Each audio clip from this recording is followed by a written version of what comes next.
ముందుగా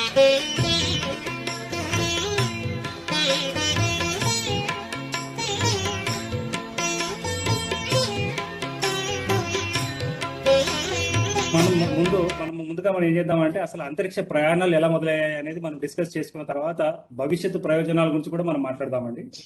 okay, so ఈ రోజు మొట్టమొదటిగా మనము ఈ రోజు చాలా గొప్ప దినమని మనం చెప్పుకోవాలండి. ఈ రోజు ఏంటంటే మనము ఎప్పుడైనా శాటిలైట్స్ లాంచ్ అయితే మనం ఏం చూస్తాం, ఈ సతీష్ ధవన్ స్పేస్ సెంటర్ నుంచి మనకి శాటిలైట్స్ లాంచ్ కావడం, రాకెట్స్ లాంచ్ కావడం అనేది చూస్తుంటామండి కదా. సో ఇక్కడ మనం చూస్తున్నాం స్క్రీన్ మీద, ఇక్కడ ఈ లెఫ్ట్ సైడ్ లో ఉన్నారు వీరు సతీష్ ధవన్. సో వీరు ఆయన ఆయన ఆయన ఆయన టెన్యూర్ లో చాలా ముఖ్యమైన పనులు జరిగాయి. అయితే ఈ రోజు కరెక్ట్గా ఈ రోజు ఆయన 100వ బర్త్ యానివర్సరీ అండి. సో ఈ యొక్క సెషన్ నేను అంటే మన మానవ వికాస వేదిక, ఇది ఇప్పుడు మానవ వికాస్ వేదిక కొద్దిగా ఇది నా ఇవాళ పవర్ పాయింట్ సిస్టమ్ కొద్దిగా ప్రాబ్లం వచ్చిందండి. వెబ్ క్యామ్ పనిచేయకపోవడం వల్ల కొద్దిగా డిస్టర్బ్ అయి ఉన్నాను. సో కొన్ని పదాలు ఎక్కడైనా తప్పు పట్టినా మీరు ఏమనుకోవద్దు. సో మొత్తానికైతే ఈరోజు డాక్టర్ సతీష్ ధవన్ గారి ఒక పుట్టినరోజు అండి. ఆయన 20 సెప్టెంబర్ 1920లో పుట్టడం జరిగింది. సో మొత్తం ఒక 100 సంవత్సరాల బర్త్ యానివర్సరీ సెలబ్రేషన్ జరుగుతూ ఉన్నాయి. సో ఈ రోజు మనము చాలా గొప్పగా చెప్పుకోవాల్సింది ఏంటంటే, ఈ 2 తెలుగు రాష్ట్రాల్లో సతీష్ ధవన్ గారి యొక్క బర్త్ యానివర్సరీని సెలబ్రేట్ చేస్తూ ఎక్కడైనా ఏదైనా కార్యక్రమం మనము జరుగుతుంది అంటే అది మన దగ్గర జరుగుతుందని చెప్పుకోవచ్చు అండి. సో అంత మహానుభావుడు. అఫ్ కోర్స్ వేరే వేరే ఆర్గనైజేషన్స్ అయితే చేస్తున్నాయి, కానీ ఒక ఎన్జిఓ ఆర్గనైజేషన్ గా, ఒక నాన్ గవర్నమెంటల్ ఆర్గనైజేషన్ ఒక వారిని గుర్తు చేసుకునే పరిస్థితి ఎక్కడైనా ఉందా, వేదిక ఏదనంటే మన వేదికనే మనం చెప్పుకోవచ్చు. అయితే ముందుగా సతీష్ ధవన్ గారి దగ్గరికి వెళ్లే ముందు ఇక్కడ మనం చూస్తున్నాం ఈ ఎక్స్ట్రీమ్, ఇక్కడ 2 ఫొటోస్ ఉన్నాయండి. వీరు ఈయన డాక్టర్ హోమీజే బాబా అండి. ఈయన మన భారతదేశం న్యూక్లియర్ ప్రోగ్రామ్ కి పితామహుడు అని మనం చెప్పుకోవచ్చు. Is the father of Indian nuclear program. ఈరోజు మనకి న్యూక్లియర్ కేపబిలిటీ ఉంది అంటే అది వీరి చలవని మనం చెప్పుకోవచ్చు. ఆ రోజుల్లో స్వాతంత్రం వచ్చిన తొలి నెలల్లో వారు పాలకులని ఒప్పించి ఈ యొక్క న్యూక్లియర్ ప్రోగ్రామ్ ని స్టార్ట్ చేయడానికి వారు కారకులయ్యారు. అయితే హోమీజే బాబా గారు, ఇక్కడ మీరు చూస్తున్నారు ఈయన రైట్ సైడ్ లో, ఈయన డాక్టర్ విక్రమ్ సారాభాయ్. సో విక్రమ్ సారాభాయ్ ఆయన భారత అంతరిక్ష ప్రోగ్రామ్ కి పితామహుడు అని చెప్పుకోవచ్చు. Is the father of Indian space program అని చెప్పుకోవచ్చు అండి. సో ఈ యొక్క విక్రమ్ సారాభాయ్ గారిని ఈ యొక్క అంతరిక్షం ప్రోగ్రామ్ కోసం, అంటే ఎప్పుడైతే 1960లో హోమీజే బాబా ఇంకా అప్పటి నాయకులు వీళ్ళందరూ కూడా మన భారతదేశం బాగుపడాలి అంటే అంతరిక్ష కార్యక్రమం ఉండాల్సిందే, అంతరిక్ష ప్రోగ్రామ్ ఒకటి ఉండాలి అని చెప్పి ఎప్పుడైతే అనుకున్న పనిగానే వారు డాక్టర్ విక్రమ్ సారాభాయ్ గారిని వారు ఎంపిక చేసి ఈ కార్యక్రమంలో ఇన్వాల్వ్ చేయడం జరిగిందండి. అండ్ ఆయన ఎంతో వ్యయ ప్రయాసలతో తను ఈ యొక్క ఇండియన్ స్పేస్ రీసెర్చ్ ఆర్గనైజేషన్, అంటే ఇండియన్ స్పేస్ రీసెర్చ్ ఆర్గనైజేషన్ అనేది 1969లో వచ్చింది. కానీ దానికన్నా ముందు అది ఇన్కోస్పార్ అనే ఒక కమిటీగా ఉండేదండి. సో ఆ కమిటీకి one of the founding members Vikram Sarabhai గారు. సో వారి అధ్యక్షతన ఈ యొక్క ప్రోగ్రామ్ని, ఇండియన్ స్పేస్ ప్రోగ్రామ్ని మొదలు పెడితే వారు కొద్ది కాలమే వారు అంటే ఈ అంతరిక్ష కార్యక్రమాలు చేయగలిగినారండి. కానీ ఆ కొద్ది కాలంలోనే ఒక 100 సంవత్సరాలకి కావాల్సిన నేర్పరిని, వ్యక్తులని, సంస్థని నిర్మించి వెళ్ళారు వారు. ఎలా అని మనం చెప్పొచ్చు అంటే, మీ అందరికి ఇస్రో ఆర్గనైజేషన్ తెలుసు, కానీ మీకు ఇక్కడ ఈసీఎల్ ఉన్నదండి. సో ఈసీఎల్ లాంటి సంస్థ ఉండాలనేది వారు అనుకున్నారు. ఎప్పుడు 50 సంవత్సరాల క్రితం, అంటే స్వాతంత్రం మనకి 60-70 సంవత్సరాల క్రితమే వారు అనుకున్నారు.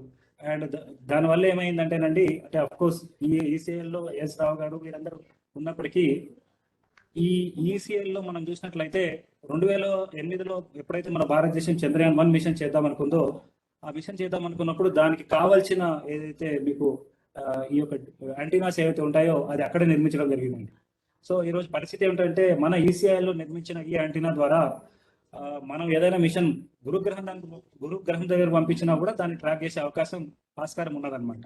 సో అలాంటి యాంటీనాస్ ని తయారు చేసే ఇన్స్టిట్యూషన్ మన భారతదేశానికి అవసరం ఉంటుందని వారు గుర్తించడం అనేది ఒక చిన్న ఎగ్జాంపుల్ మీకు చెప్తా ఉన్నాను. సో ఇస్రో అందరికీ తెలుసు. సో ఇట్లాంటి ఇస్రో సంస్థని వారు ఏర్పరిచి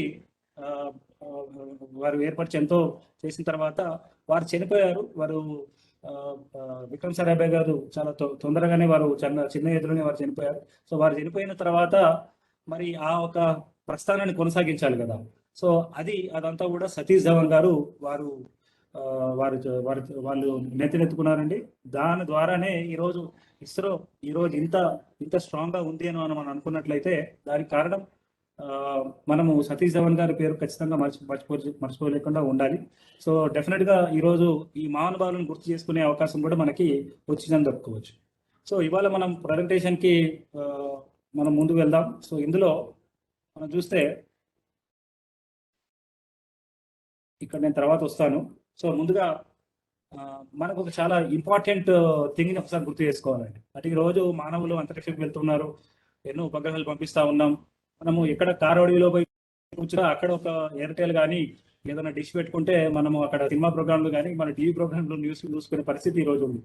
అదే కాకుండా ఈ తుఫాన్ ఒక హెచ్చరికలు, ఒకప్పుడు తుఫాన్ లాంటివి ఏమన్నా వస్తే మనకేం తెలిసేదంటే రెండే వార్తలు తెలిసేది. ఒకటేమో తుఫాన్ వచ్చిందని, నెక్స్ట్ డే ఎంతో మంది చనిపోయారని. కాకపోతే ఈరోజు పరిస్థితి ఎట్లా ఉంది అంటే ఇస్రో చేస్తున్న ఈ యొక్క అంతరిక్ష రంగంలో మనం చేసిన దీనివల్ల ఈరోజు పరిస్థితి ఏంటంటే ఒక కలెక్టర్ గారికి ఎలా అయితే సైక్లోన్ వచ్చి తీరాన్ని దాటుతుందో, ఎటు మరిస్తే అటు ఫర్ ఎగ్జాంపుల్ గుంటూరుకు వస్తుంది అనుకుని గుంటూరుకు రాకుండా ఒకవేళ అది ప్రకాశం జిల్లాకు వెళ్తే అక్కడ ప్రకాశం జిల్లా కలెక్టర్ గారికి ముందే ఇన్ఫర్మేషన్ ఉండి ఆయన వెంటనే చర్యలు తీసుకునే పరిస్థితి ఉండేలాగా మనకి ఈరోజు వ్యవస్థ ఉన్నదండి. సో ఇలా చెప్పుకోవాలంటే అసలు ఎన్నో రంగాల్లో మనకి ఈవెన్ దేశ ఒక భద్రత విషయంలో కూడా ఆ మధ్య ఊరి సెక్టార్లో సర్జికల్ స్ట్రైక్ చేసినప్పుడు కూడా శాస్త్రవేత్తలు పంపించిన ఉపగ్రహాల్ని ఇండియన్ డిఫెన్స్ వారు, ఇండియన్ ఆర్మీ వారు యూజ్ చేయడం జరిగిందనమాట. సో ఇవన్నిటికీ మూలం ఎక్కడ అని కనుక మనం ఆలోచించినట్లయితే మనకి 4th అక్టోబర్ 1957లో ఏం జరిగింది అనేది ఒకసారి మనం గుర్తు చేసుకోవాలి. సో 4th అక్టోబర్ 1957లో ఏం జరిగిందంటే ఇదిగో చూడండి, ఇక్కడ మీరు చూస్తున్నారు, ఇది స్పుట్నిక్ 1 అండి. ఇది ఒక మానవుడు నిర్మించిన మొదటి ఆర్టిఫిషియల్ ఆబ్జెక్ట్ అనమాట. అంటే అంతరిక్షానికి చేరుకున్న మొదటి ఆర్టిఫిషియల్ ఆబ్జెక్ట్ గా దీన్ని గుర్తిస్తారు. అయితే ఈ యొక్క ఉపగ్రహం it was the first satellite which was launched on 4th October 1957. So ప్రతి సంవత్సరం మన ఐక్యరాజ్య సంఘం కూడా ఏం చేస్తుందంటే వచ్చే నెల మనకు రాబోతుందండి అంతరిక్ష వారోత్సవాలు జరుగుతాయి. 4th అక్టోబర్ 1957 నుంచి 10th అక్టోబర్ 1957. 10th అక్టోబర్ గురించి నేను తర్వాత మీకు చెప్తాను. సో 4th అక్టోబర్కి మొత్తానికైతే ఈ యొక్క మొదటి ఉపగ్రహం, మానవుడు నిర్మించిన ఉపగ్రహం అంతరిక్షంలోకి లాంచ్ చేయడం జరిగిందని మనం చెప్పుకోవచ్చు. సో ఇది ఎందుకు ఇంపార్టెంట్ అని కనుక మనం ఆలోచిస్తే మన స్కూల్ టీచర్స్ మనకి స్కూల్లో ఉన్నప్పుడు మనకు చెప్పారండి. ఇవి రాతి యుగం, మధ్యరాతి యుగం, ఇట్లా ఎన్నో యుగాల గురించి మనకు చెప్పారు కదా. స్టోన్ ఏజ్ అని చెప్పి, ఐరన్ ఏజ్ అని చెప్పి వారు మనకు చెప్పారు. స్టోన్ ఏజ్ లో మానవుడు మొదటిసారిగా రాళ్ళని యూజ్ చేయడం, దాడితో ఈ యొక్క అగ్నిని వాళ్ళు పుట్టించడం కానీ, లేదంటే దాన్ని చిన్న చిన్న వెపన్స్ గా టూల్స్ గా మార్చుకునే విధానం మొదలుపెట్టింది స్టోన్ ఏజ్ లో అని చెప్తారు. తర్వాత ఐరన్ ఏజ్ వచ్చింది, తర్వాత ఇలా రకరకాల ఏజెస్ మనకు ఉన్నాయని మనకు చెప్తారండి. అయితే కొంతమంది హిస్టోరియన్స్ ఏమంటారంటే ఈ 4th అక్టోబర్ 1957 స్పేస్ ఏజ్ కి బిగినింగ్, ఒక నాంది పలికిందని చెప్తారు. మీకు చెప్పాను కదా, స్టోన్ ఏజ్, ఐరన్ ఏజ్ అట్లా ఎట్లయితే ఉందో 4th అక్టోబర్ 1957 ఏమైందంటే అంతరిక్ష యుగం మొదలైంది, ఒక స్పేస్ ఏజ్ మొదలైందని చెప్పేసి కొంతమంది విశ్లేషకులు భావిస్తారు. అయితే దీని వల్లనే మనం చూస్తా ఉన్నాం ఈరోజు ఎంత ప్రగతి మనం సాధిస్తా ఉన్నాం. నిజంగానే ఒక చిన్న, అంటే అప్పుడు లాంచ్ అయినప్పుడేమో ఒక చిన్న బాల్ లాగా ఇది ఉంది, 84 కిలోల బాల్ లాగా ఉండి అంతరిక్షంలో వెళ్ళింది. కాకపోతే అది ఒక కొత్త యుగానికే ఒక దారి తీసిందని మనం చెప్పుకోవచ్చు. సో ఈరోజు మనకి తెలుసో తెలియక చాలా ప్లేసెస్లో మనం అంతరిక్ష ప్రోగ్రామ్స్ మనం అంతరిక్ష విజ్ఞానాన్ని మనం వాడుతూ ఉన్నామండి. సో చాలా మంది గుర్తించక అసలు ఈ శాస్త్రవేత్తలు అంతరిక్షంలో ఏం చేస్తారని చాలా మంది డౌట్స్ ఉంటాయి.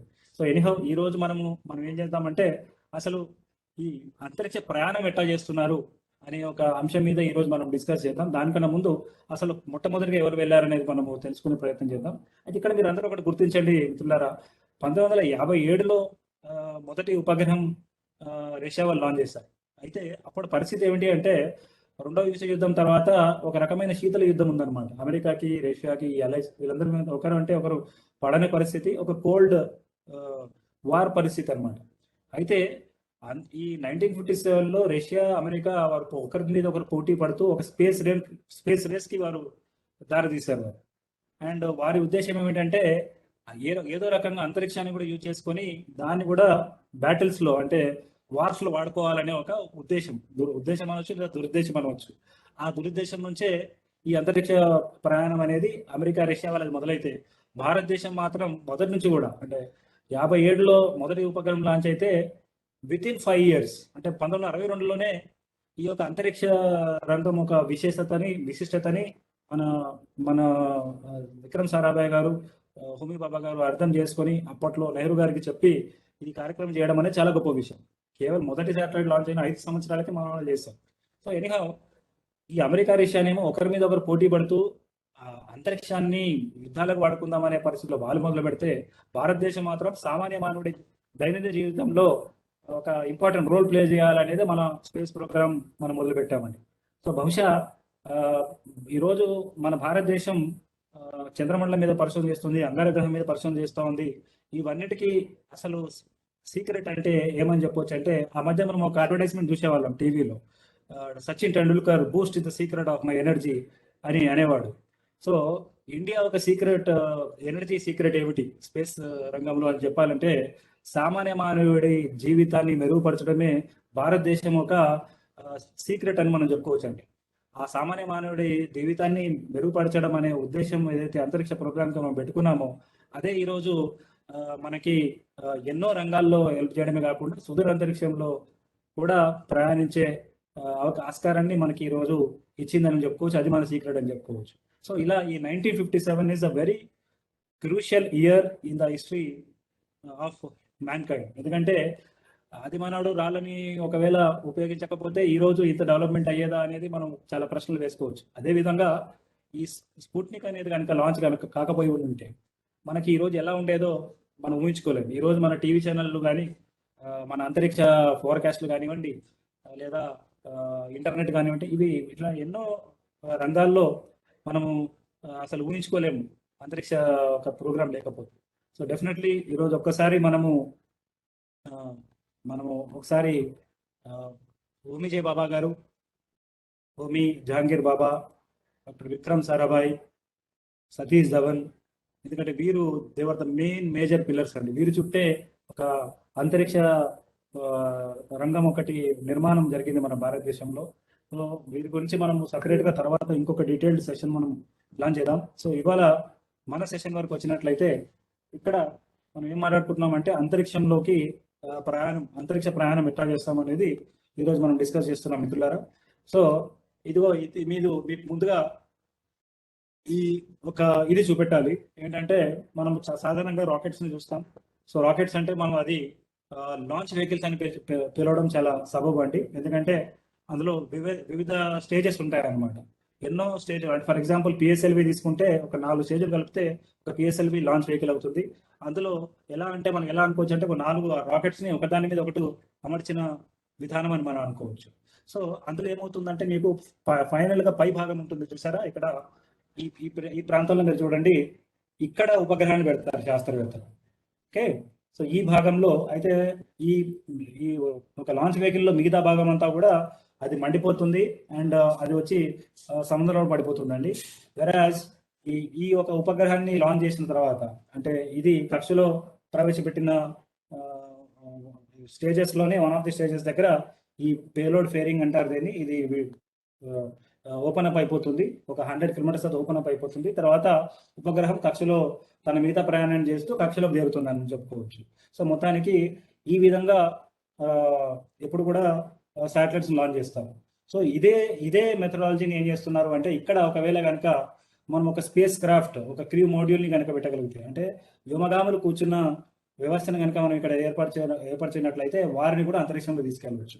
సో అందుగురించి నేను మీకు ఈ పిఎస్ఎల్విలో ఉన్న ఈ అంశాన్ని నేను మీకు చూపించే ప్రయత్నం చేశానండి.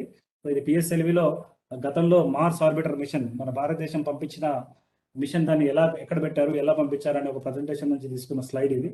సో మనం నెక్స్ట్, సో ఇప్పుడు మీకు అర్థమైంది కదా, అంటే ఎప్పుడైనా లాంచ్ చేయాలి అంటే అది ఉపగ్రహం కానివ్వండి లేదా క్రూ మాడ్యూల్ వ్యోమగాములతో కూడిన వ్యవస్థ కానివ్వండి, వాటిని ఇక్కడ శాస్త్రవేత్తలు అమరుస్తారు. కాకపోతే స్పేస్ షటిల్ కొద్దిగా డిఫరెంట్గా ఉంటుందండి. అది నేను తర్వాత మీకు నెక్స్ట్ పార్ట్లో చెప్తాను. స్పేస్ షటిల్ కంటే కూడా యాక్చువల్గా ఈ మెథడాలజీ ఎక్కువ పాపులర్గా ఉంది. అంటే ఒక లాంచ్ వెహికల్కి ఒక క్రూ మోడ్యూల్ని అమర్చి అంతరిక్షంలో తీసుకువెళ్ళడం అనేది చాలా తక్కువ ఖర్చుతో కుదురుతుంది అండ్ చాలా సేఫ్ మెథడాలజీ కూడా అని మనము చెప్పుకోవచ్చు అండి. సో ఒకసారి మనం చూద్దాం అసలు ఎలా ఈ ప్రస్థానం కొనసాగింది అనేది. ఇక్కడ మనం చూడండి, ఇక్కడ ఏమైందంటే యూరీ గగారిన్ ఆయన, అంటే ఇప్పుడు మనందరికీ నీల్ ఆమ్స్ట్రాంగ్ గురించి తెలుసండి చాలా మందికి. చంద్రమండలం మీద అడుగు పెట్టాడు అనేది మనకి చాలా మంది తెలుసు. కానీ అసలు విషయం ఏమిటంటే అసలు మానవుడు మొదటిగా అంతరిక్షంలోకి వెళ్ళింది ఎవరు అని కనుక ఆలోచించినట్లయితే అది 12 ఏప్రిల్ 1961లో యూరీ గగారియన్ అనే ఒక వ్యోమగామి రష్యన్ అతను సింగిల్ సీట్ వెహికల్లో, చూడండి ఈ వెహికల్లో ఇందాక మీకు చూపించాను, అంటే మొదటి శాటిలైట్ ఏమో కేవలం ఈ రకంగా 84 కిలోలు వెళ్ళింది. సో ఇది రెండో వారు నెక్స్ట్ ప్రయత్నం ఏం చేశారు అంటే ఒక మనిషిని అంతరిక్షంలో పంపించారు. కానీ ఇక్కడ మనం చాలా డెప్త్గా చూడాల్సిన వ్యవహారం ఏంటంటే మొదటి ఉపగ్రహాన్ని 1957లో పంపించారండి. వితిన్ 2 ఇయర్స్లోనే మనిషిని కూడా అంతరిక్షంలో పంపించాలనే ఒక ధైర్యమైన స్టెప్ ఏదైతే రష్యా వాళ్ళు తీసుకున్నారో వారు ఖచ్చితంగా మనము మెచ్చుకోవాల్సిన విషయమేనండి. అండ్ ఇంకా చెప్పాలి అంటే ఈరోజు మనం చూస్తున్న చాలా వరకు ఏదైతే అంతరిక్ష ప్రయాణాలు అంటే స్పేస్ ఎక్స్ కానివ్వండి, లేదా బ్లూ ఆరిజిన్ కానివ్వండి, రష్యాకి సంబంధించిన మిషన్స్ కానివ్వండి, వారందరూ కూడా ఈ రష్యన్ వెహికల్లో నుంచి, రష్యన్ క్రూ మోడల్ నుంచి ఇన్స్పిరేషన్ తీసుకున్న వారేనండి. ఎందుకంటే అది చాలా ఖర్చు తక్కువ అండ్ చాలా ఎఫెక్టివ్నెస్ ఎక్కువ ఉంటుంది. సో మనం ఖచ్చితంగా రష్యన్ స్పేస్ ఏజెన్సీకి అంతరిక్ష రంగంలో వారు ఇచ్చిన రోల్కి డెఫినెట్గా మనం మెచ్చుకోవాల్సిన అవసరం ఖచ్చితంగా ఉంది. ఎందుకంటే అందరికి నాసా తెలుసు, నాసా అంటారు, కానీ యాక్చువల్గా బిగిన్ అయ్యింది రష్యన్స్తో అని మనం చెప్పుకోవచ్చు. అయితే ఈ యూరీ గగారిన్ అంతరిక్షంలో వెళ్ళడం వల్ల మీకు చెప్పాను ఇందాక, అప్పట్లో ఒక స్పేస్ రేస్ ఉంది అమెరికాకి రష్యాకి మధ్య. సో మొదటి ఉపగ్రహము రష్యా వాడు పంపించారు, మొదటి మానవుడు కూడా రష్యా మీద పంపించారు. సో దీంతో అప్పట్లో యుఎస్ ప్రెసిడెంట్ ఎవరైతే జాన్ ఎఫ్ కెనడీ ఉన్నారో వారందరూ కూడా ఒక్కరంగా ఉలికిపడ్డారనమాట. అదేంటి మొత్తం అంతా రష్యానే మొత్తం పై చేయి తీసుకొస్తుంది అని భావించి ఆయన ఏం చేశాడు అంటే ఒక అనౌన్స్మెంట్ చేశాడండి, ఒక పబ్లిక్ అనౌన్స్మెంట్. ఏమని చేశాడు, we shall go to the moon అని చెప్పి ఆయన ఒక అనౌన్స్మెంట్ చేయడం జరిగింది. So by end of the decade, అది కూడా అంటే 64లో ఇది 61లో యూరీ గగారిన్ వెళ్తే అదే దశాబ్దంలో చివరాఖరి వరకు ఖచ్చితంగా అమెరికన్ సిటిజన్స్ అంతరిక్షంలోకి వెళ్ళాలని వారు ఒక అనౌన్స్మెంట్ చేయడం జరిగింది.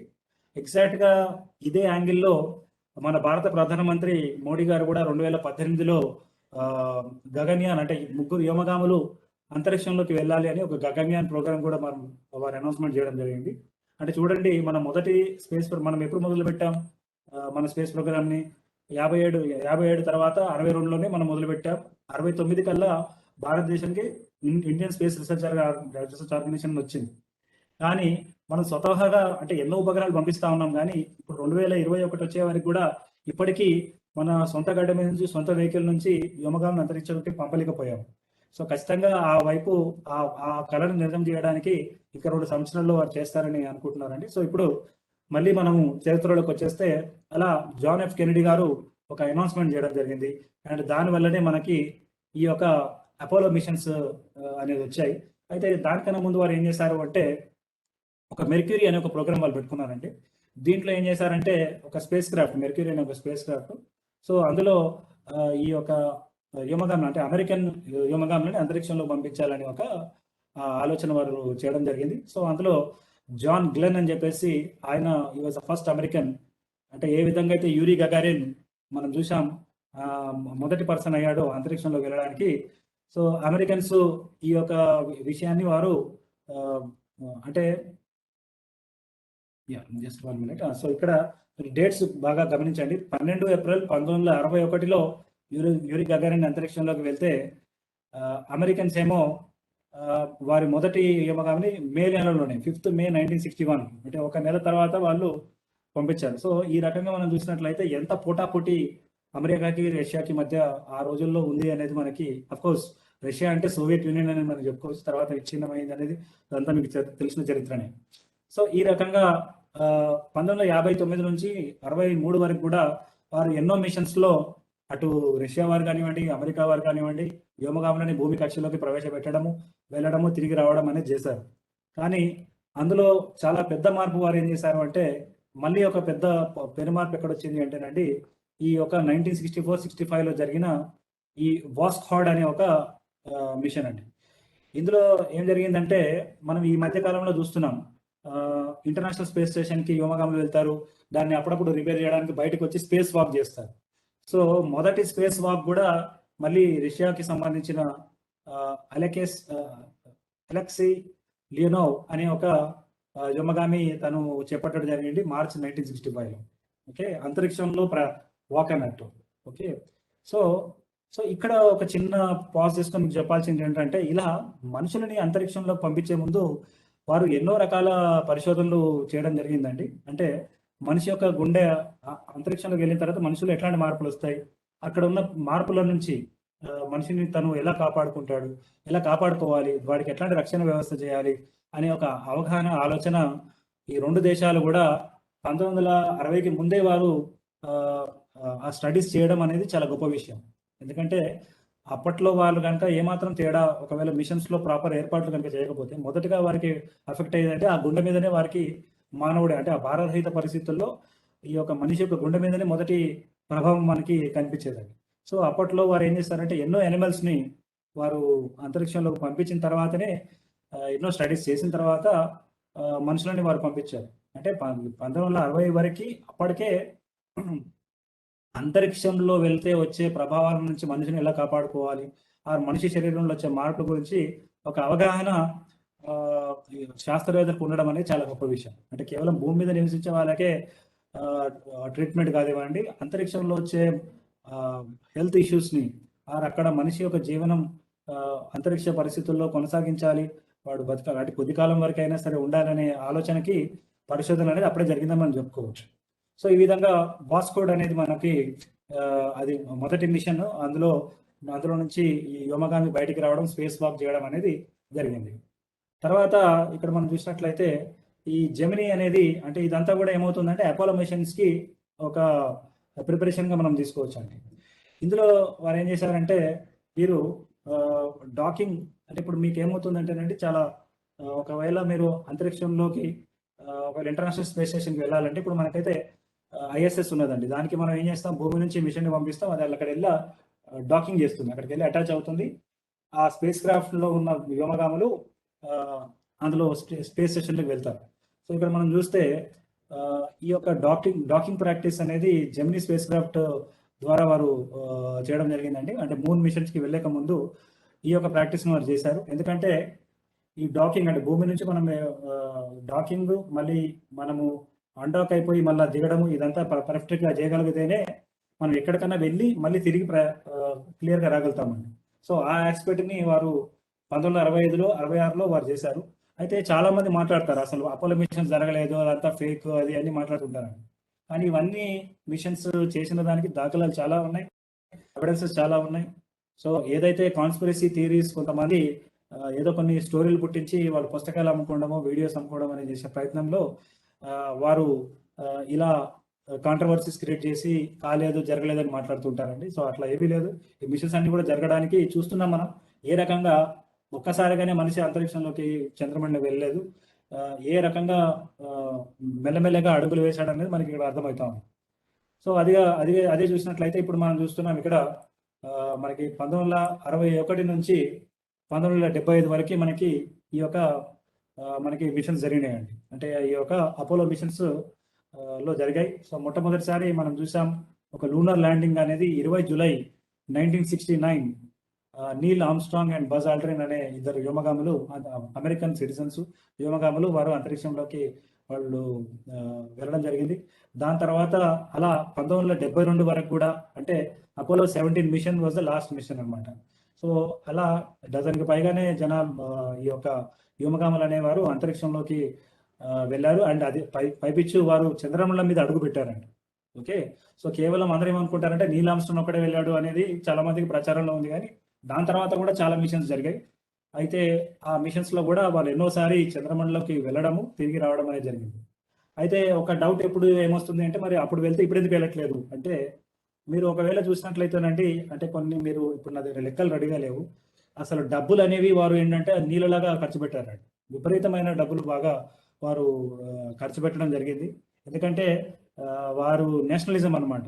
అంటే Americans should be the first unto the moon అని చెప్పేసి ఎన్నో అంటే అప్పట్లో ఖర్చు పెట్టిన డబ్బులు కనుక ఇప్పుడుతో మనం పోల్చి చూసినట్లయితే ఎన్నో లక్షల కోట్ల రూపాయల్ని వారు ఖర్చు పెట్టడం జరిగింది అని మనం చెప్పుకోవచ్చు ఈ యొక్క మూన్ ప్రోగ్రామ్ మెటీరియల్స్ కావడానికి. ఓకే, సో ఆ రకంగా 1961 నుంచి 75 వరకు కూడా మనకి అపోలో మిషన్ జరిగినాయి. దాని తర్వాత మళ్ళీ మూన్ ల్యాండింగ్ ఎవరు చేయలేదండి. సో మళ్ళీ 2024లో నాసా వాళ్ళు ఒక మిషన్ మళ్ళీ మూన్ పంపించే ప్లాన్ లో ఉన్నారు. అందులో దాన్ని ఆర్టెమిస్ ప్రోగ్రామ్ అని అంటున్నారు. సో అందులో మొదటి మహిళ అంటే ఇంతవరకు మనం చూసాం పురుషులే అంతరిక్షంలోకి చంద్రమండలం మీదకి వెళ్ళారు. సో 2024లో ఒక మహిళని వారు అంతరిక్షంలోకి అంటే చంద్రమండలం మీద దింపాలనే ఒక ఆలోచనతో నాసా వాళ్ళు ప్రయత్నం చేస్తూ ఉన్నారండి. సో దానికోసం టీం కూడా సెలెక్ట్ అయింది.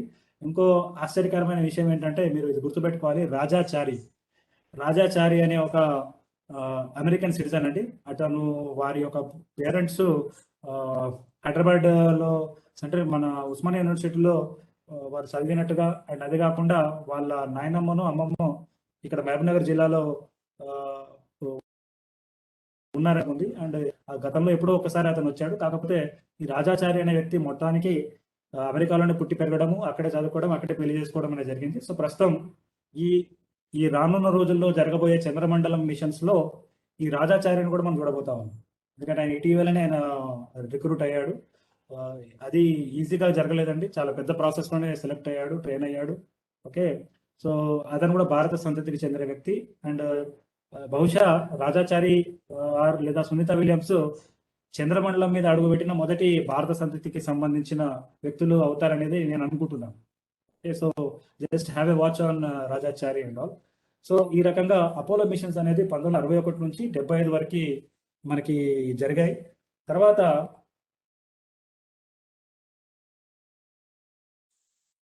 అయితే ఇక్కడ మనము ఎప్పుడైనా సరే సక్సెస్లు అందరూ గుర్తుపెట్టుకుంటారు, కానీ ఫెయిల్యూర్ గుర్తుపెట్టుకోరండి ఎవరు కూడా. అయితే అక్కడ ఏమైందంటే మనం చూస్తే ఈ అపోలో 1 మిషన్లో చాలా పెద్ద దుర్ఘటన జరిగింది. సో దాంట్లో వ్యోమగాములు చనిపోయిన పరిస్థితి కూడా జరిగింది. అదే కాకుండా అపోలో 13లో కూడా మనం చూస్తే landing was abandoned. Okay, so ఈ రకంగా ఫెయిల్యూర్స్ కూడా ఉన్నాయి. మరి ఈ ఫెయిల్యూర్స్కి వారు ఏమాత్రము దిగాలు పడకుండా వెనకడుగు వేయకుండా ఆ ప్రయాణాన్ని కొనసాగించడం. అంటే మొదటి మిషన్ చేయడంలోనే చనిపోతే ఏం చంద్రమండలం పోతాం, ఏం చేస్తామని చెప్పేసి ఆపే పరిస్థితి ఉంటుంది మన దగ్గర అయితే. కానీ అమెరికాలో మాత్రం వారు అలానే ఆ ప్రోగ్రామ్ని కొనసాగించిన పరిస్థితి చూస్తున్నాం మనం. సో ఈ రకంగా అపోలో మిషన్స్ అనేది మనకి 1961 నుంచి 75 వరకు మనకు జరిగాయి. ఓకే, తర్వాత ఇది మనకు చాలా ముఖ్యమండి. ఈ సోయూజ్ అనే వెహికల్ చాలా ముఖ్యం. ఎందుకంటే ఇది ఎంత ఇంపార్టెంట్, ఎంత క్రూషియల్ ప్రోగ్రామ్ అంటే మొన్న రీసెంట్ వరకు కూడా ఎవరైనా అంతరిక్షంలోకి వెళ్ళాలి అంటే ఈ సోయూజ్ వెహికలే దిక్కని మనం చెప్పుకోవచ్చు అనమాట. ఓకే, సో ఈ సోయూజ్ ఏంటంటే అదొక అంతరిక్ష వ్యోమగాముల్లోనే తీసుకెళ్లే వాహక నౌక అని మనం చెప్పుకోవచ్చు అండి. అది ఇప్పటికీ సర్వీస్లో ఉంది, చాలా సక్సెస్ఫుల్ అది.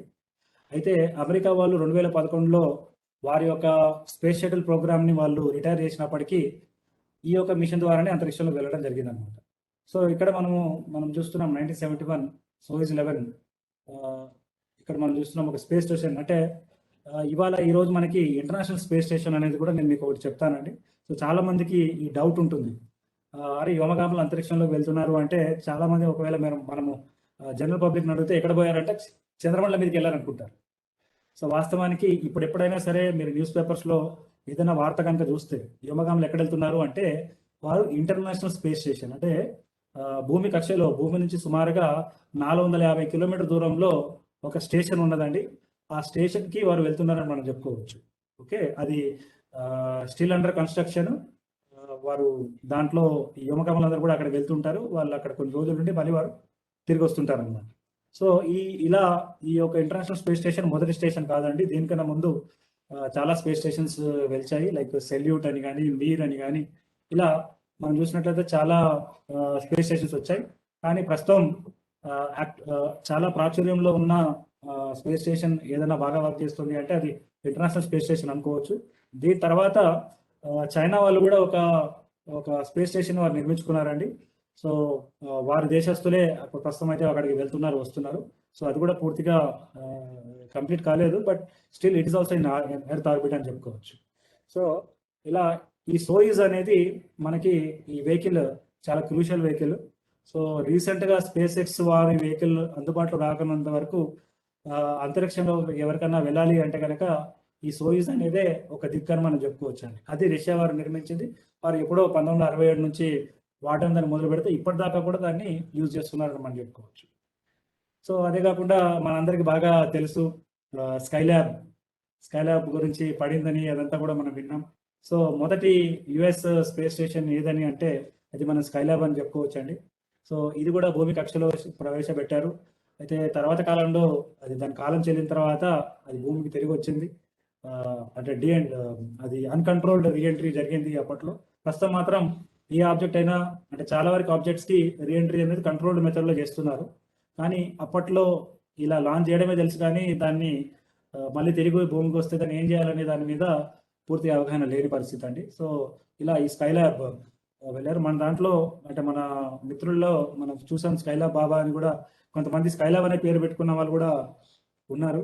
సో అదేవిధంగా ఇది చాలా మనకు ఇందాక మీకు చెప్పాను ఏ రకంగా సోయిజ్ అనే వెహికల్ వాహక నౌక వ్యోమగాములను అంతరిక్షంలోకి అంటే మనిషిని అంతరిక్షంలోకి తీసుకెళ్ళాలి అంటే కనుక ఇప్పటికీ చాలా పేరున్న వెహికల్ ఏదన్నా అంటే కనుక నమ్మకం ఉన్న వెహికల్ అంటే ఈ సోయిజ్ అని మనం చెప్పుకోవచ్చు అండి.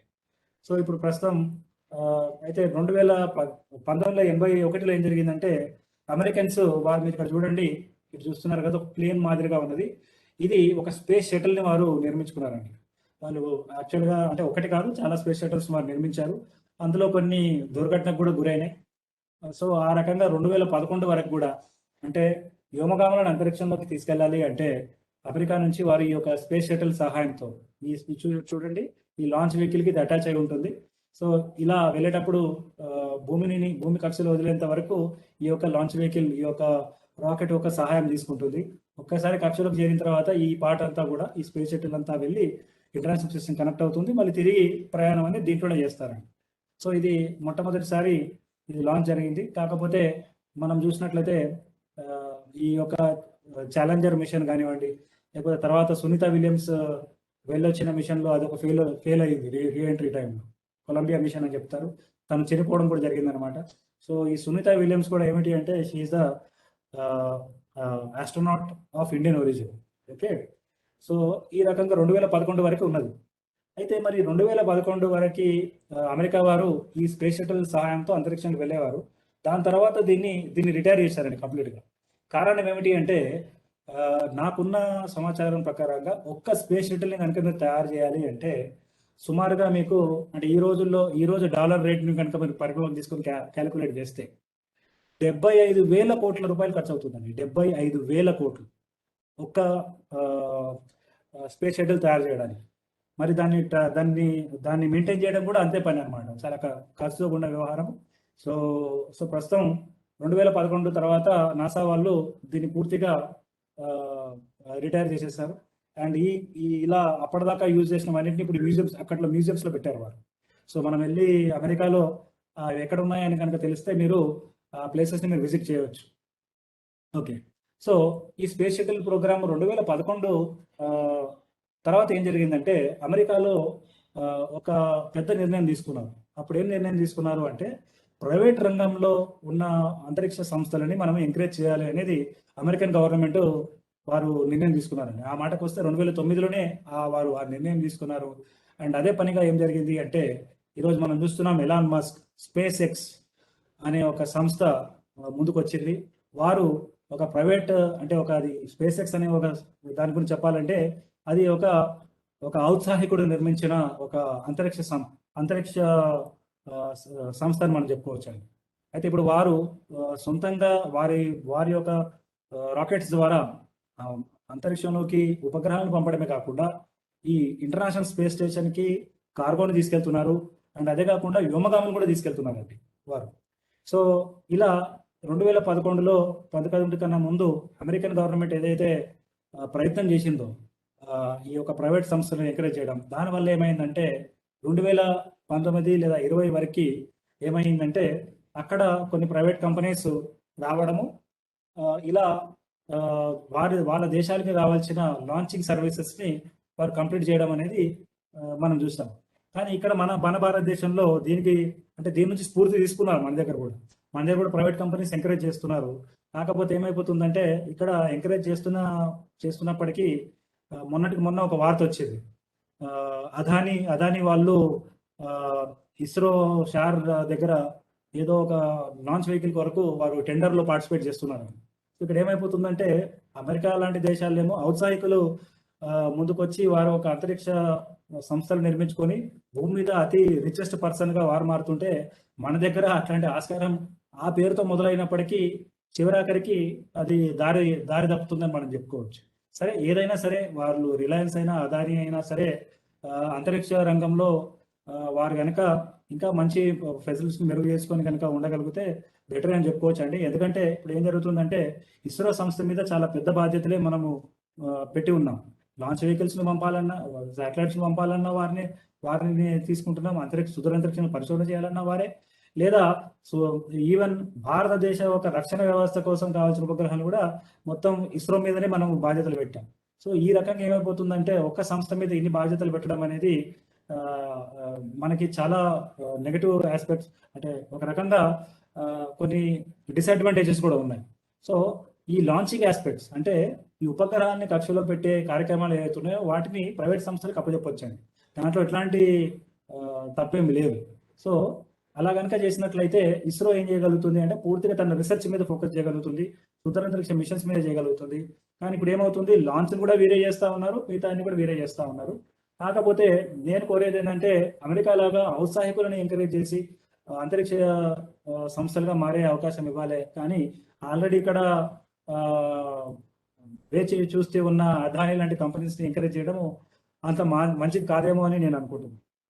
రైట్. సో తర్వాత ఇలా 2011 తర్వాత మనకి అమెరికాలో మనం ఏం చూసామంటే, సో అంతకన్నా ముందు మీకు ఒకటి మీర్ గురించి కూడా చెప్పాలండి.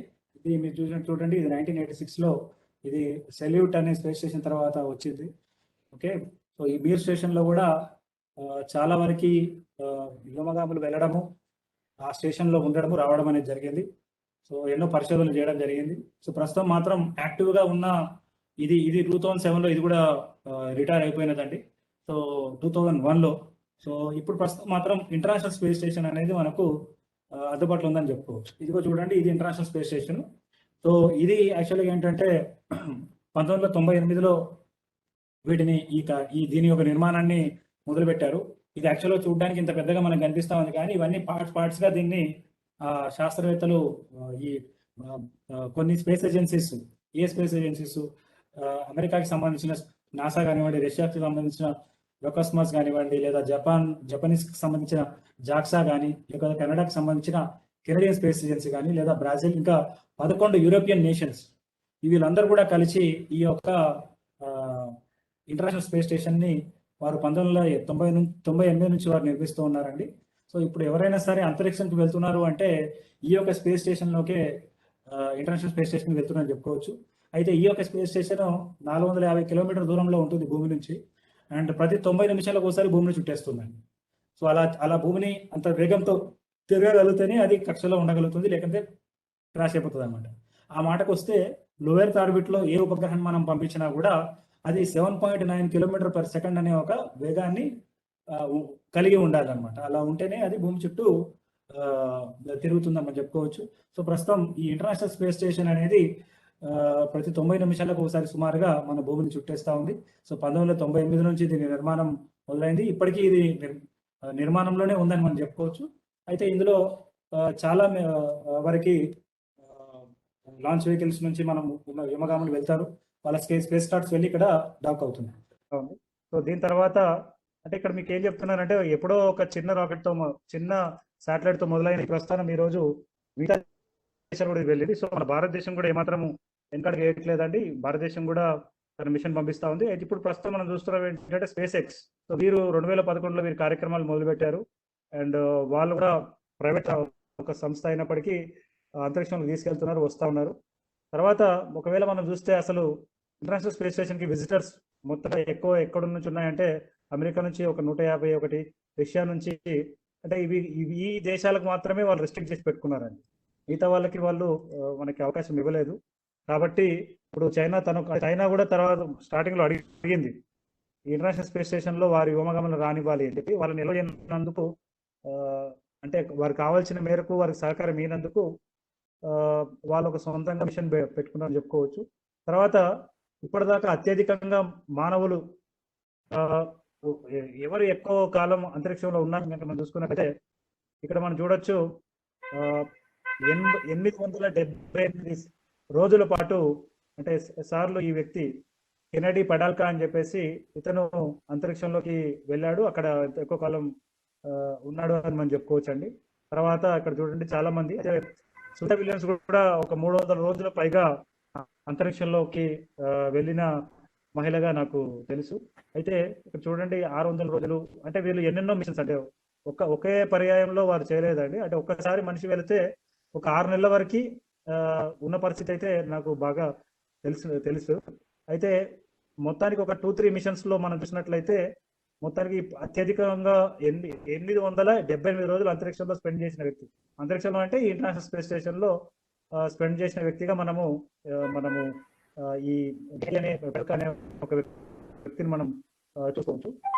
తర్వాత అది ఎవల్యూషన్, అంటే ఈ హ్యూమన్ స్పేస్ అయితే యాక్చువల్గా మనం అంతరిక్ష ప్రయాణం అంటే హ్యూమన్ స్పేస్ ఫ్లైట్ అని మనం చెప్పుకోవచ్చు.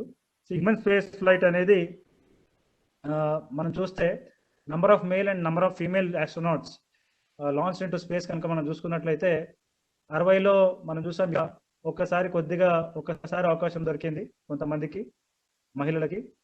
తర్వాత చూస్తూ ఉన్నాం. సో ప్రస్తుతం మహిళలు కూడా మగవాళ్ళతో పాటుగా వారు అంతరిక్షంలోకి వెళ్తున్నారు అనేది ఈ యొక్క స్క్రీన్ లో మనకు తెలుస్తా ఉంది. సో ఇట్లాంటి ఎన్నో విషయాలు నేను కలెక్ట్ చేసి మీకోసం ఈ రోజు ప్రజెంటేషన్ లో చూపిద్దామని ప్రయత్నం చేశానండి. సో మొదలుపెట్టినప్పటి నుంచి కూడా నాకు ఇవాళ కొద్ది సమస్య వచ్చింది. దానికి కారణం ఏంటంటే ఈ సైక్లోన్ గులాబ్. సో ప్రస్తుతం అది అక్కడ మనకి నేను ఈ సెషన్ రాకముందే నేను స్టేటస్ లో నేను పెట్టడం జరిగింది. మీరందరూ కూడా నా నంబర్ నోట్ చేసుకోండి సార్. ఒక వాట్సాప్ నంబర్ ఉంది 799-348-2012 799-348-2012 అనే నంబర్కి మీరు నాకు కాంటాక్ట్లో ఉండొచ్చు. సో దాంట్లో నేను మీకు ఈ స్టేటస్ అంటే ఈ వెదర్వి కూడా నేను రెగ్యులర్గా పెడతా ఉన్నాను. ఓకే, సో ఇది రకంగా మనం చూస్తే ఈ అంతరిక్ష ప్రోగ్రామ్ అనేది ఎవాల్వ్ ఎట్లా అయింది, స్పేస్ ప్రోగ్రామ్ అంటే మొదటి శాటిలైట్ ఎలా పంపించారు అనేది మనం చూసాం. ఇప్పుడు మనము నెక్స్ట్ ప్రజెంటేషన్ మనం వెళ్దాం. నెక్స్ట్ వచ్చేసేసి మనకి ఇప్పుడు ఈ మధ్య కాలంలో చాలా మంది వ్యోమగాములు వెళ్ళారు. అసలు వ్యోమగాములు అంతరిక్షంలో వెళ్ళడానికి ఉండే ఛాలెంజెస్ ఏమిటి, వాళ్ళ స్పేస్ సూట్ ఏమిటి అనేది నేను మీకు చెప్పే ప్రయత్నం చేస్తానండి. సో ఒక్కసారి మళ్ళీ మనం చూద్దాం.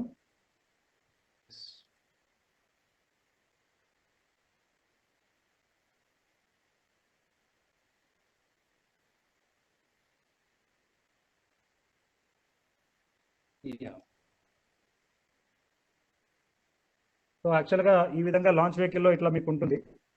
ఇందులో మీకు చెప్పాను ఈ భాగంలోనే వారు ఉపగ్రహాలని పెట్టి పంపిస్తారు. అయితే దీనికి కనుక మనం ఒకవేళ క్రూ మాడ్యూల్ని పెడితే మనకి అంతరిక్షంలో తీసుకెళ్ళొచ్చు. సో ఇది చాలా పాపులర్ మోడల్ ప్రస్తుతం. సో ఇదిగో చూడండి, ఒక వ్యోమగామ ఒక సూట్ కనుక తీసుకున్నట్లయితే వారికి కావాల్సిన అన్ని అంశాలు కూడా ఇందులో ఉంటాయి ఒక స్పేస్ సూట్లో. అంటే మీకు వారికి కావాల్సిన ఆక్సిజన్ కానివ్వండి, వాటర్ కానివ్వండి, ఇది చాలా ప్రెషరైజ్డ్ సూట్ ఉంటుంది. అండ్ చూడండి దానికి ఎన్ని లేయర్స్ ఉన్నాయో, సుమారుగా 11 లేయర్స్ ఉన్నాయి. అయితే ఇప్పటికి ఇది యాక్చువల్గా ఓల్డ్ మోడల్ మీకు నేను చూపిస్తా ఉన్నాను. ఇప్పటికీ దీనికి చాలా అడ్వాన్స్మెంట్స్ వచ్చినాయండి ఈ రోజుల్లో. సో అంతరిక్షం వెళ్ళడం అంటే కేవలం ఏదో ఎక్కేసి ఏదో వెళ్ళిపోయేదా పోయిందన్నది కాదు. సో ఇట్లా మీకు ఈ వ్యవస్థ ఉంటుంది. ఓకే, దీన్ని మనం డీటెయిల్గా మనం డిస్కస్ చేసుకోవచ్చు. ఓకే, ఎందుకంటే మనకి ఇది ఎనీ టైం ఇది మళ్ళా స్విచ్ అయిపోయే, అంటే నేను ఇప్పుడు యాక్చువల్గా యూఎస్బి పవర్ వాడుతూ ఉన్నానండి. సో చూద్దాం ఎంతవరకు వస్తుందో. సో మొత్తానికి రీసెంట్గా అయితే ఇది ఈ విధంగా అంటే ఇప్పటిదాకా మనం చూసింది ఏంటంటే గవర్నమెంటల్ ఆర్గనైజేషన్ సహాయంతో అంతరిక్షంలో వెళ్ళడం అనేది చూసాం. అండ్ 1987-84లో రాకేష్ శర్మ, అంటే ఇప్పుడు మీరు ఇక్కడ బాగా గుర్తుపెట్టుకోవాలండి, the only Indian citizen to go to space. భారత నాగరికుడు అయిన వ్యక్తి, అంతరిక్షంలో వెళ్ళిన వ్యక్తి కేవలం ఒకడే వెళ్ళాడు ఇప్పటిదాకా, అది రాకేష్ శర్మ అని మనం చెప్పుకోవచ్చు. ఓకే, సో రాకేష్ శర్మ గారి తర్వాత ఇంతవరకు మన భారతీయులు ఎవరు అంతరిక్షంలో పోలేదు. సో కల్పనా చావ్లా, సునీత విలియమ్స్ వీళ్ళందరూ కూడా ఏంటంటేనండి మొన్నటికి మొన్న శిరీష బండ్లా అనే ఒక మహిళ అంతరిక్షంలోకి వెళ్ళింది. సో వారు కూడా ఏంటంటే వారు అంతరిక్షంలో వెళ్ళినప్పుడు అమెరికన్ సిటిజన్స్ అండి, భారత పౌరులు కారు వారు. సో భారత పౌరులుగా వారు ఇంతవరకు అంతరిక్షంలో వెళ్ళింది కేవలం ఒకరు, వారు రాకేష్ శర్మ. మిగతా అంతా కూడా భారత సంతతికి చెందిన వారు కానీ భారతీయులు కారండి. సో ఆ విధంగా మనం చూస్తే ఈ మధ్య కాలంలో మనం ఏం చూస్తామంటే జూలై నెలలో చాలా వినూత్నంగా మళ్ళీ ఒక కొత్త యుగ మార్పు వచ్చిందని మనం చెప్పుకోవచ్చు. ఏ రకంగా అయితే స్పేస్ లాంచ్ మనము మొదటి స్పుట్నిక్ లాంచ్ మనం చూసామో, అదే రకంగా చూసినట్లయితే ఇప్పుడు ఇదిగో చూడండి, ఈ 6 రిచర్డ్ బ్రాన్సన్, ఈయన విషయంలో ధనికులైన వ్యక్తుల్లో ఒకడు. సో ఈయన నిర్మించుకున్న కంపెనీ విర్జిన్ గెలాక్టిక్ అనే ఒక కంపెనీ. ఆ కంపెనీ యాక్చువల్గా వాళ్ళు లాంచ్ చూస్తే అదేదో మనకి స్కై-ఫై మూవీ చూసినట్టు అనిపిస్తుంది. యాక్చువల్గా అది ఒక నార్మల్ ఏరోప్లేన్ లాగానే అంతరిక్షంలోకి వెళ్తుంది ఆకాశంలో. అంటే భూమి నుంచి 50,000 అడుగుల దాకా వెళ్తుంది. ఇలా ఒక్కసారి అంటే ఇది యాక్చువల్గా మీకు ఇందులో ఒక పైలట్ ఉంటాడు, ఇందులో ఒక పైలట్ ఉంటాడండి. వ్యోమగాములేమో ఇందులో కూర్చుంటారు. ఓకే, సో ఇది భూమి నుంచి కొద్ది దూరం వెళ్ళిన తర్వాత ఈ భాగం విడిపోయి అక్కడి నుంచి మిగతా ప్రయాణం, అంటే 50,000 అడుగుల నుంచి మిగతా ప్రయాణాన్ని చేస్తుంది. అంతరిక్ష అంచులకు వెళ్ళి మళ్ళీ తిరిగి వస్తుంది అనమాట. సో అంటే ఇది ఒక ప్లేన్లో వెళ్తున్నట్టుగా వెళ్ళిపోయి మనిషి సడన్గా తన నిర్ణయం మార్చుకొని అంతరిక్షంలో కూడా వెళ్ళిపోయే లాగా ఈరోజు పరిస్థితులు ఉన్నాయని మనం చెప్పుకోవచ్చు.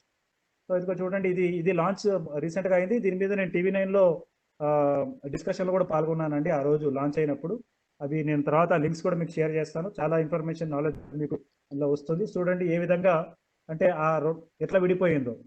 సో మనం చూసింది ఏంటి, ఇలా ఉంది, ఇక్కడ నుంచి భూమి నుంచి వెళ్ళేటప్పుడు ఈ రకంగా వెళ్తుంది. 50 అడుగుల మీద వెళ్ళిన తర్వాత అక్కడ నుంచి ఈ స్పేస్ ప్లేన్ డిటాచ్ అయిపోయి తన ఇంజన్ ని పవర్ చేసుకుని అంతరిక్షంలోకి వెళ్తుంది. సో ఈ రకంగా మొన్న వారు ఇలా రావడం జరిగింది మిత్రులారా. సో ఈ విధంగా ఇది చూడండి, ఈ ఒక బూస్టర్ దీనికి అఫ్కోర్స్ ఇది నేను వేరే చూపిస్తా ఉన్నాను. ఇది విర్జిన్ గెలాక్టిక్ సంబంధించిన లాంచ్ వెహికల్. ఇందులో వారు కూర్చొని మొన్న వెళ్ళారు.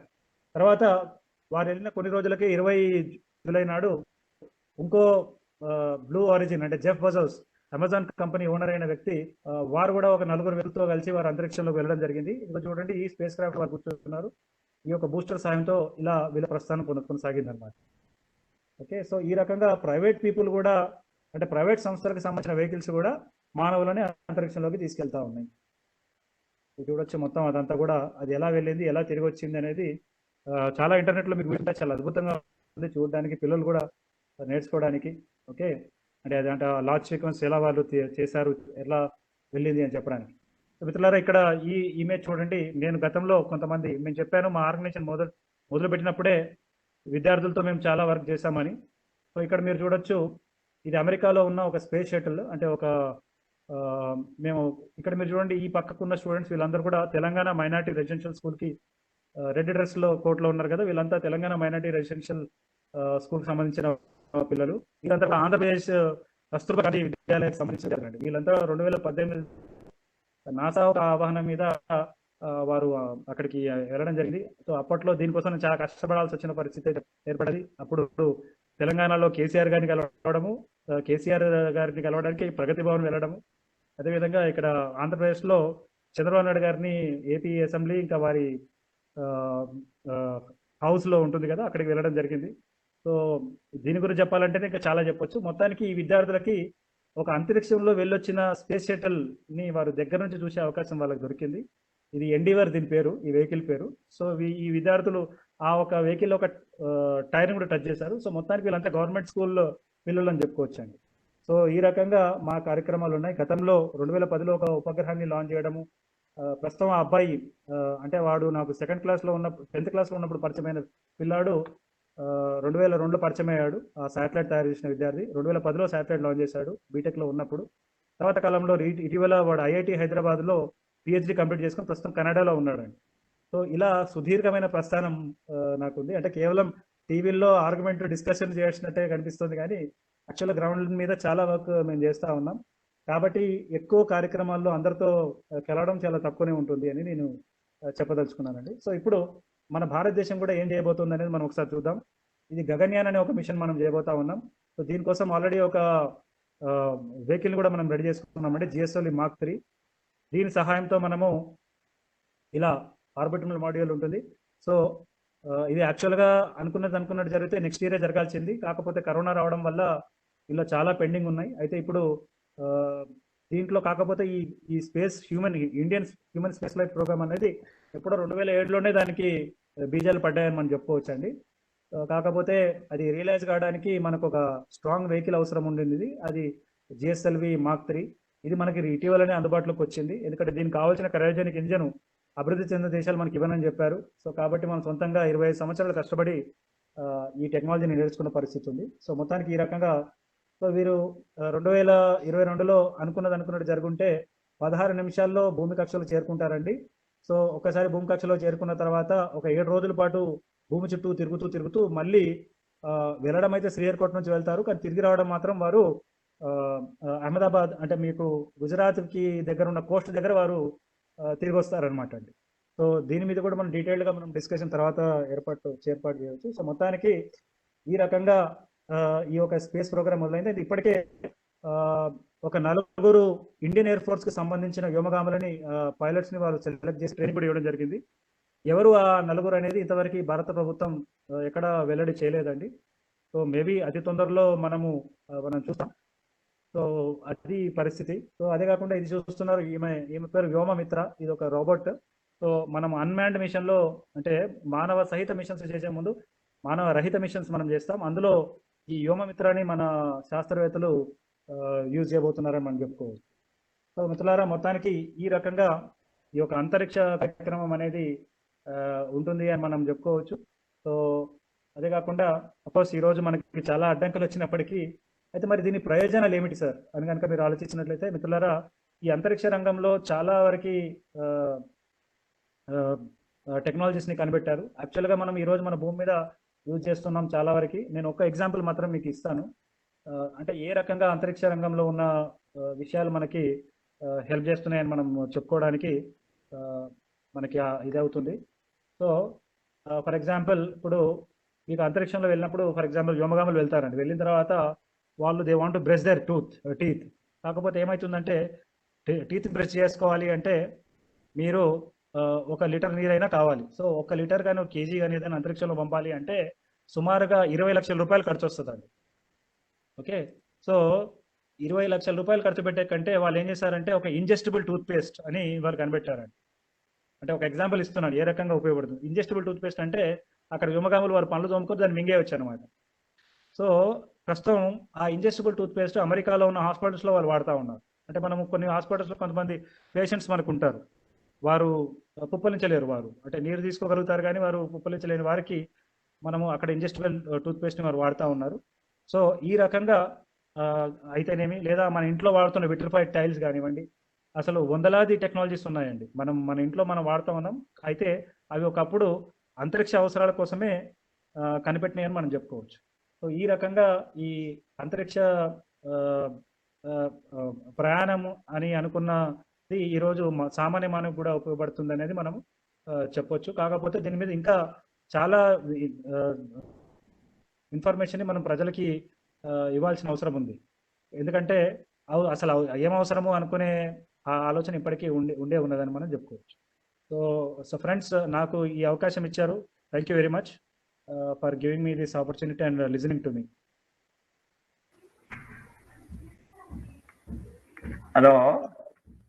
హలో సార్, మీరు అయిపోయిందా సార్? అయిపోయింది. అయితే ఇప్పుడు ఈ అంతరిక్ష పరిశోధన వల్ల శాటిలైట్స్ ఉపయోగించడం వల్ల వ్యవసాయ రంగంలో అయితేమి వివిధ రంగాలలో టెక్నాలజీలో కానీ ఏంటి ప్రయోజనం? ఇప్పుడు ఫర్ ఎగ్జాంపుల్ ఈ రోజు ఈ తుఫాన్ మనం చూస్తున్నామండి, గులాబ్ అని ఒక తుఫాన్ మనం చూస్తున్నాం. అవును. సో మీరు కనుక, నేను కొద్దిసేపట్లో మీకు నేను అవి లేకపోతే నా దగ్గర ఉన్నట్టుంది, జస్ట్ ఒక సెకండ్ మీరు ఆగితే నేను చూపించే ప్రయత్నం చేస్తాను. ఆ తుఫాన్ ఎక్కడి నుంచి ఎలా వస్తుంది, ఏం జరుగుతుంది అనేది మనము మీకు మీరుగానే చెక్ చేసుకోవచ్చు అండి. ఈవెన్ సామాన్య మానవుడు కూడా జస్ట్ ఫోన్లోకి వెళ్ళిపోయి భూమి నుంచి 36,000 కిలోమీటర్ దూరం నుంచి తీసిన సైక్లోన్ ఇమేజ్ని మనము చూసే పరిస్థితి ఉన్నదండి ఈరోజు. సో ఈ యొక్క పరిశోధన చేయడం వల్ల, అబ్జర్వేషన్ చేయడం వల్ల మనం ఈరోజు ప్రాణాలని కాపాడగలుగుతున్నాం, ఆస్తి నష్టాన్ని కొద్దిగా కుదించగలుగుతున్నాం. అదేవిధంగా ఇప్పుడు మనము ఈరోజు టీవీ ఛానల్స్ ఒకప్పుడు మనకు దూరదర్శనే ఉండేదండి, అండ్ అది కొన్ని లిమిటెడ్ ఏరియాస్లోనే మీకు పనిచేసేది. కానీ మీరు ఒకవేళ ఈరోజు ఒక డిష్ టీవీని తీసుకుంటే మీరు ఏదైనా కార్ అడవిలో కూర్చొని కూడా చూసుకోవచ్చు. అదే కాకుండా ఇప్పుడు రానున్న రోజుల్లో మనము శాటిలైట్ బేస్డ్ ఇంటర్నెట్ బ్రాడ్బ్యాండ్ అనే దిశగా వెళ్తుందండి టెక్నాలజీస్. అంటే మీరు ఇంటర్నెట్ని ఇంటర్నెట్ మీరు వాడుతూ ఉన్నారు, కానీ మనం అదే కాకుండా మన మొబైల్ ఫోన్స్ వాడుతూ ఉన్నాం. ఈ మొబైల్ ఫోన్స్ అన్ని కూడా టవర్స్ బేస్డ్గా ఉన్నాయి, చాలా రేడియేషన్ ఉందని మనం మాట్లాడుకుంటున్నామండి. ఫ్యూచర్లో అనుకున్నట్టుగా జరిగితే మనకి ఉపగ్రహాల నుంచి ఈ బ్రాడ్బ్యాండ్ ఇంటర్నెట్ యాక్సెస్ని మనము ఇంటర్నెట్ యాక్సెస్ చేసుకొని మనం ఒకరితో ఒకరు కమ్యూనికేట్ చేయగలుగుతాము అండ్ వినియోగించగలుగుతాము. సో ఒకటి కాదండి, ఎన్నో రంగాల్లో. అయితే మీరు అగ్రికల్చర్ వరకు వచ్చినట్లయితే ప్రిసిషన్ ఫార్మింగ్ అనేది ఒక కళ మన ఇస్రోకు ఉన్నదండి. అంటే ఒక చిన్న మొక్కకి GPS ఇంకా రకరకాల టెక్నాలజీ సహాయంతో దానికి కావాల్సిన ఎరువుని ఇచ్చే విధమైన టెక్నాలజీని డెవలప్ చేయాలనే ఒక ఆలోచనలో ఇస్రో సంస్థ ఉంది. అదేవిధంగా టెలిమెడిసిన్ మనం చూస్తున్నాం, చాలా మారుమూల ప్రాంతాల్లో ఎవరు వెళ్ళలేని పరిస్థితుల్లో కూడా మనము ఒక డాక్టర్ గారు ఇక్కడ కూర్చొని టెలిమెడిసిన్ ద్వారా సర్వీసెస్ ఇచ్చే పరిస్థితిలో ఉన్నది. అండ్ ఇంకా మనం చూసాం గతంలో ఈ కశ్మీర్ దగ్గర ఏం జరిగిందంటే, ఈ పాకిస్తాన్కి సంబంధించిన టెర్రరిస్టులు వాళ్ళు వచ్చి మన జవాన్లను చంపడం జరిగింది. మనము తిరిగి ఎవిడెన్సెస్ అవన్నీ చూపిస్తే, అబ్బాయి మా వాళ్ళు కాదు, మాకేం సంబంధం లేదని పాకిస్తాన్ అన్నది. సో వారికి బుద్ధి చెప్పడానికి మనం ఏం చేసామంటే ఆటోసాట్ 2D అనే ఒక ఉపగ్రహం సహాయంతో మనము ఆ లొకేషన్స్, ఆ స్థావరాలని మనం శాటిలైట్ ద్వారా గుర్తించి వారిని నిర్మూలించగలిగినామండి. సో ఒక్కటి కాదండి, ఎన్నో రకాలుగా ఈరోజు ప్రోగ్రెస్ కావడానికి, ఈ స్థాయిలో ఉండడానికి ఖచ్చితంగా ఈ మన అంతరిక్ష ప్రోగ్రామ్ ఉన్నది. అండ్ ఇంకా సింపుల్గా చెప్పాలి అంటే, భారత్ 70 సంవత్సరాల క్రితం స్వాతంత్రం రాకముందు ఎట్లయితే ఉందో అట్లాంటి దేశాలు చాలా ఉన్నాయి. వారందరూ కూడా భారత్ను చూసి మనం కూడా ఇట్లాంటి స్పేస్ ప్రోగ్రామ్ పెట్టుకుంటే భారత్ లాగా మనము అభివృద్ధి చెందొచ్చు. అండ్ కేవలం కొన్ని దేశాలు మాత్రమే చేయగలిగే మిషన్స్, చంద్రమండల మిషన్స్ కానివ్వండి, అంగారక మిషన్స్ కానివ్వండి, వారు చేయవచ్చు అనేది స్ఫూర్తి పొందుతున్నారు.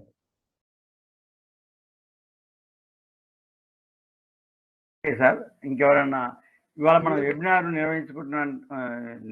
నిర్వహించుకుంటున్నామంటే అది కూడా అంతరిక్ష పరిశోధన ద్వారా శాటిలైట్స్ అక్కడ ఉంచడం వల్లనే మనం వెబినార్ కూడా నిర్వహించుకోగలుగుతున్నాం. ఇంకెవరైనా ప్రశ్న వేసే వాళ్ళు వేయండి. డౌట్ భాస్కర్ గారు, నేను ఒక ప్రశ్న వేయచ్చా? వేయచ్చండి, వేయండి. సార్ నమస్తే, నా పేరు దీక్షితులు అండి. నమస్తే అండి. ఇప్పుడు ఈ ఒకటే ఉన్న స్పేస్ బేస్డ్ గురించి కొద్దిగా మాకు చెప్పండి.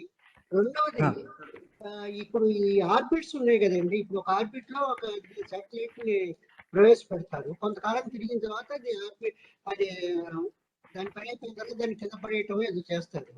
ఈ ఆర్బిట్స్ మీద ఆ దేశాలకు ఏమైనా లీగల్ రైట్స్ ఉంటాయా? ఇంకోటి మళ్ళీ అదే ఆర్బిట్ వాడుకోవచ్చా, వాడుకోకూడదా, ఏమిటి అసలు? దీని మీద కొద్దిగా ఈ రెండు విషయాల మీద కాస్త చెప్పండి సార్. డెఫినెట్లీ సార్, చాలా మంచి ప్రశ్న వేశారు. అయితే యాక్చువల్గా ఏంటంటే, మీరు మొదటగా అడిగింది ఏంటంటేనండి, ఈ కాలం చెల్లిన తర్వాత ఈ ఉపగ్రహాలు ఏమవుతాయి. సో స్టార్టింగ్లో లాంచ్ చేసినప్పుడు మాత్రము అసలు ఏమవుతుంది అనేది ఎవరికి పట్టింపు లేకుండా ఉండేది. తర్వాత కాలంలో, అంటే ఈ మధ్య కాలంలో కొన్ని ప్రమాదాలు చూసారండి, చూశారు. అంటే నాకు గుర్తున్నంత వరకు ఒక జర్మనీకి సంబంధించిన రోసాట్ అని కానీ, అదేంటంటే భూమి వైపు దూసుకొచ్చింది, ఎక్కడ పడుతుంది ఎప్పుడు పడుతుందో ఎవరికి తెలియని పరిస్థితి అనమాట.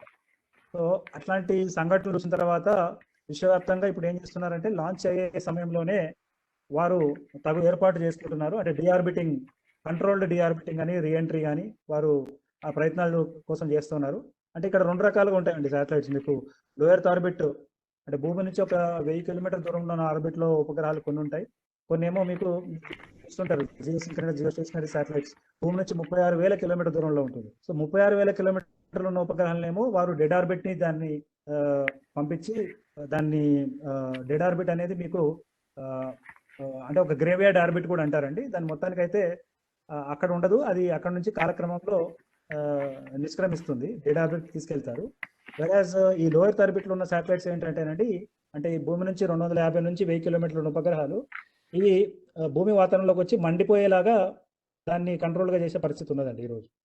సో ఏదేమైనప్పటికీ ఇప్పటిదాకా మనం పంపించిన చెత్త మాత్రం చాలా ఉంది. సో ప్రస్తుతం మాత్రం ఆ చెత్తని ఏం చేయాలనేది ఆలోచన ఉంది. రెండో విషయం, మీరు అడిగిన ప్రశ్న ఏంటంటే, ఇప్పుడు ఈ ఆర్బిట్స్ ని యూజ్ చేసుకోవడం ఇవన్నీ ఇదంతా కూడా ఎలొకేషన్ ఇదంతా ఎవరు చేస్తారు అంటే, మీకు ఇంటర్నేషనల్ టెలికమ్యూనికేషన్ యూనియన్ అని ఒకటి ఉంటుందండి, అది UN లో ఉంటుంది. సో వాళ్ళే ఈ స్లాట్స్ అనేది ఆర్బిట్స్ అని వాళ్ళు ఇస్తారు. రెండో విషయం ఏంటంటే, ఇప్పుడు కొన్ని దేశాలు ఉన్నాయి, వాళ్ళు అసలు వాళ్ళ దగ్గర సొంత శాటిలైట్లు లేవు, ఇవి లేవు. సో వాళ్ళు కూడా ఈ మధ్య కాలంలో అబ్జెక్షన్ చెప్తా ఉన్నారు, మొత్తం అంతా మీరు ఆర్బిట్ ని మీరే యూజ్ చేసుకుంటే మా పరిస్థితి ఏమిటి అనేది ఉన్నది. సో దాని మీద కూడా చర్చలు జరుగుతూనే ఉన్నాయి. అయితే ఇప్పుడు ప్రస్తుతం ఒకటి మనము ఇక్కడ చెప్పుకోవాల్సింది ఏంటంటే ఇంటర్నేషనల్ స్పేస్ లా. ఇప్పుడు యాక్చువల్గా ఇంకా మీరు అడిగారు స్పేస్ రేస్ కూడా అన్నారు చూడండి. సో స్పేస్ రేస్ కూడా గురించి కూడా చెప్పుకుంటూ మనం ఏం చెప్పుకోవాలి అంటే, 1967 10 అక్టోబర్ నాడు మనకి ఒక అవుటర్ స్పేస్ ట్రీటీ అందుబాటులోకి వచ్చిందండి. సో అది రావడం వల్ల ఏమైపోయింది అంటే, ఈ యొక్క భూమి చుట్టూ ఉన్న ఏరియా కానివ్వండి, లేదా చంద్రమండలం కానివ్వండి, లేదా సుదూరంతరిక్షం కానివ్వండి, ఇది ఎవరి సొత్తు కాదు. ఏ దేశం కూడా తన ఓనర్షిప్ చెప్పుకోవడానికి ఆస్కారం లేకుండా చేసిందండి ఈ అవుటర్ స్పేస్ ట్రీటీ. అండ్ ఎవరైనా సరే అంతరిక్షాన్ని వాడాలి అంటే శాంతిపూర్వకమైన కార్యక్రమాల కోసమే వాడాలి అనేది కూడా దాంట్లో నిర్ధారణ అయింది అవుటర్ స్పేస్ ట్రీటీ. అందుగురించే ప్రతి సంవత్సరం మన యునైటెడ్ నేషన్స్ ఏం చేస్తుంది అంటే, 4th అక్టోబర్ ఏమో, అంటే స్పుట్నిక్ లాంచ్ అయింది కదా మొదటి శాటిలైట్, 4th అక్టోబర్ 1957 ని ఒక డేటు, 10th అక్టోబర్ 1967 ఒక డేటు. ఈ 2 డేట్స్ని గుర్తించుకొని 4th అక్టోబర్ నుంచి 10th అక్టోబర్ దాకా వరల్డ్ స్పేస్ వీక్ సెలబ్రేషన్స్ని, అంతరిక్ష వారోత్సవాలని సెలబ్రేట్ చేస్తుందండి. సో ఈరోజు మన అంతరిక్షం మిలిటరైజ్ కాకుండా ఉండడానికి కారణం ఏది అని అంటే అవుటర్ స్పేస్ ట్రీటీ అని చెప్పుకోవచ్చు. ఎందుకంటే ఆ అవుటర్ స్పేస్ ట్రీటీ అంతరిక్షాన్ని పీస్ఫుల్ పర్పసెస్ కోసం వాడాలి, కానీ మేము న్యూక్లియర్ బాంబ్స్ని పెడతాము, మాకు ఇష్టం వచ్చినప్పుడు ఎవరైనా మేము తీసి వేసేస్తాము అనడానికి లేకుండా చేశారు. అదే కాకుండా దీనికి అంటే ఈ అవుటర్ స్పేస్కి తూట్లు పొడుస్తూ ట్రంప్ సర్కార్ ఏం చేసిందంటే, వారు ఒక ఆర్డర్ తీసుకొచ్చారు. అక్కడ అమెరికాకి చెందిన కంపెనీస్కి చంద్రుడి మీద మైనింగ్ చేసి అవి తెచ్చుకొని అమ్ముకోవడానికి వాడు పర్మిషన్ ఇచ్చుకున్నారండి. సో దాని మీద కూడా ఇప్పుడు చర్చ జరుగుతూ ఉంది.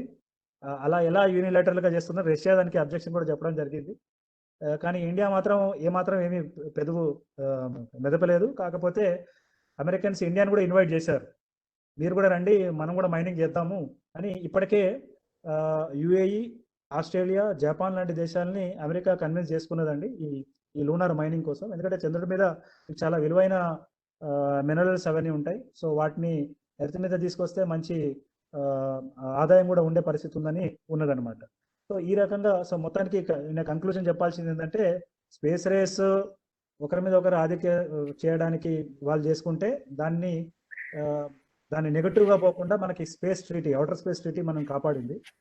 అండ్ ఇప్పటికీ ఆ ట్రీటీ మన అందుబాటులో అమల్లో ఉంది. అయితే ఇప్పుడు ప్రస్తుతం ఈ సబ్జెక్ట్ మీద, ఇంటర్నేషనల్ స్పేస్ లా మీద మీకు నల్సార్ యూనివర్సిటీ ఉందండి హైదరాబాద్లో. అక్కడ మీకు ప్రొఫెసర్ బాలకృష్ణారెడ్డి అని, ఆయన గత 25 సంవత్సరాల నుంచి అంతరిక్ష లా మీదనే పనిచేస్తూ ఉన్నాడు. అండ్ ఇప్పుడు ప్రస్తుతం ఒక అంతరిక్ష బిల్లు కూడా, స్పేస్ లా బిల్లు కూడా ఒకటి మనకి పార్లమెంట్లో టేబుల్ అయి ఉన్నది. సో అది ఇంకా ఆమోదం పొందలేదు. సో ఒక్కసారి అది కూడా జరిగిందంటే చాలా విషయాలు మనం చూడబోతా ఉన్నాం. సో ఏదేమైనప్పటికీ మానవుడి ఒకవేళ మనకడ మనం కొనసాగించాలి అంటే సుదూరంతరిక్షంలో మన పరిశోధనలు చేయాల్సిందేనండి. ఖచ్చితంగా భూమి లాంటి గ్రహాలు వెతుకోవాలనేది, అంటే అఫ్కోర్స్ భూమిని కాపాడుకోవాలి, కాకపోతే కొంతమంది స్టీఫెన్ హాకింగ్ లాంటి శాస్త్రవేత్తలు వారు హెచ్చరిక చేయడం జరిగింది. మీరు ఎక్కువ కాలం ఇక్కడ ఉండలేరు, భూమి లాంటి గ్రహాలు వెతుక్కోండి, అక్కడ వెళ్ళిపోండి అని చెప్పి వారు చెప్పడం జరిగింది. అఫ్ కోర్స్ ఇప్పుడు ప్రస్తుతం మాత్రం అంతరిక్షంలో ఉన్న చాలా వరకు పరిశోధనలు